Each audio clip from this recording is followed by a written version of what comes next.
शिंदे सेनेचे पदाधिकारी महापालिकेच्या सर्व 102 जागांवर निवडणूक लढवण्याची तयारी करत असले तरी राज्य पातळीवरून भाजपसोबत युती करण्याचे स्पष्ट आदेश देण्यात आले आहेत. लोकसभा निवडणुकीत भाजपच्या नेत्यांनी 25% जागा देण्याचा शब्द दिला होता. त्यानुसार शहरातील सुमारे 25 जागा भाजपकडून घेण्याचा शिंदे सेनेचा प्रयत्न असणार असून महापालिका निवडणुकीत भाजपसोबत युती करूनच निवडणूक लढवण्याचा निर्णय शिंदे सेनेने घेतला असल्याचे जिल्हा प्रमुख अमोल शिंदे यांनी सांगितले. याशिवाय राज्य पातळीवरील निर्देशांनुसार राष्ट्रवादी काँग्रेस अजितदादा गट यांनाही युतीत सोबत घेण्याचा प्रयत्न सुरू असल्याचे त्यांनी नमूद केले. यावेळी जिल्हा प्रमुख अमर पाटील, सचिन चव्हाण, तुकाराम मस्के, जयश्री पवार, मनीषा नलावडे, अश्विनी भोसले, पूजा चव्हाण, माधुरी कांबळे, सुनंदा साळुंखे, सागर शितोळे यांच्यासह अनेक पदाधिकारी उपस्थित होते. बघा, कुठल्याही पक्षाच्या संदर्भात म्हणजे आज आम्ही आमच्या पक्षाची भूमिका जाहीर करण्यासाठी इथे जमलो.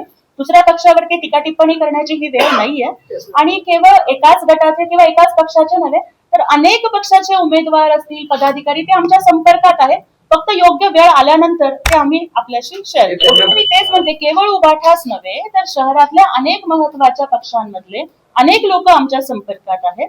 परंतु ही योग्य वेळ नाहीये की त्या सगळ्या गोष्टी रिव्हील करण्याची. योग्य वेळी आम्ही आपल्याला सांगतो. धन्यवाद. बघा, जर तरच्या कुठल्याच गोष्टीला उत्तर नसतात. काही जरी प्रश्न विचारले तर त्याच्यावर तर असं झालं तर काय असे प्रश्न आले तर आपली प्रेस सकाळपर्यंत अशीच चालेल. आमचं म्हणणं उद्यापासून फॉर्म आम्ही ही निवडणूक ही जनतेच्या प्रश्नांना न्याय देण्यासाठी आहे.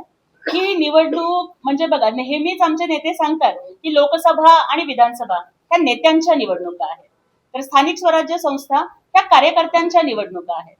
ही निवडणूक ही नेत्यांनी कार्यकर्त्यांच्यासाठी पाळण्याची निवडणूक आहे.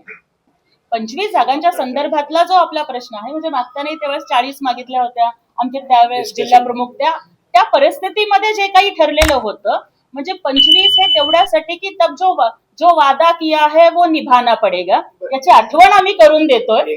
अगर वो वादा नहीं निभाएंगे और वो वादा टूटेगा तर त्याच्यानंतर त्या परिस्थितीवर तेव्हा बोलूया. आता जर गोष्टी करण्यात अर्थ नाही. एक अत्यंत तळमळीने काम करणारे शिवसैनिक जे जनतेच्या प्रश्नांना न्याय देऊ शकतील, ज्यांची प्रतिमा स्वच्छ असेल आणि आतापर्यंत आपण बघितलेलं आहे की विधानसभेला सुद्धा आणि लोकसभेला सुद्धा किंवा अगदी केंद्रामध्ये मंत्रीपद देताना सुद्धा मान्य एकनाथ शिंदे साहेबांनी स्वतःच्या मुलाला बाजूला ठेवलं पण शिवसैनिकाला मंत्रीपद दिलं. तोच वारसा आपण इथेही बघा. अत्यंत चांगले, सुशिक्षित आणि शहराच्या समस्यांना न्याय देणारे उमेदवार आपल्याला शिवसेनेचे बघायला मिळतील. त्या संदर्भात कुणाला द्यायचं कुणाला नाही द्यायचं ही चर्चा ही समिती करणार आहे. कुठल्याही एकाची मनमानी त्याच्यामध्ये चालणार नाहीये. सगळ्याच गोष्टींचा विचार त्या पद्धतीने केला जाईल.